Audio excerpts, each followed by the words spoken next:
एक और अफसोसनाक खबर शामिल करें। बलोचिस्तान लसबेला में मुसाफिर कोच हादसे का मामला पुलिस सर्जन का कहना है कि जिन्ना अस्पताल में 38 में लाशों का DNA सैंपल ले लिया गया है।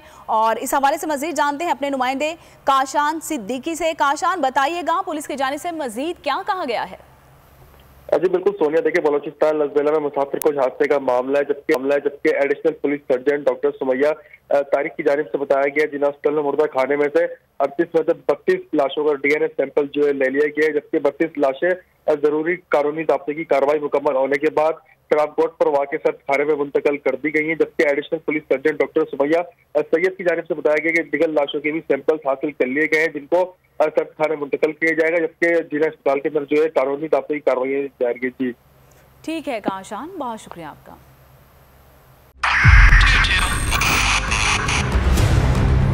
2022 बहुत सारे तोहफे भी देखे गया पाकिस्तान की आवाम को। पाकिस्तान की आवाम को एक तोहफा ये दिया कि आवाम को पता चल गया कि पाकिस्तान का मीडिया क्या है। साल 2022 में सबसे ज्यादा देखे जाने वाला चैनल बोल न्यूज रहा नंबर 1। हमने बहुत सारे शोज और ट्रांसमिशंस की, पूरा साल मुसलसल जदोजहद में निकल गया कि ये वोट ऑफ कॉन्फिडेंस के पीछे कौन लोग थे। तोड़े रेटिंग के सभी रिकॉर्ड। सोशल मीडिया पर भी सबसे ज्यादा तेजी से 2.4 बिलियन व्यूज का संगे मील अबूर किया। एंकर्स को भी आवाम में सबसे ज्यादा मकबूलियत मिली और सोशल मीडिया पर भी बोल रहा सब पर भारी। सब्सक्राइब करें और बेल दबाएं ताकि कोई खबर रह न जाए।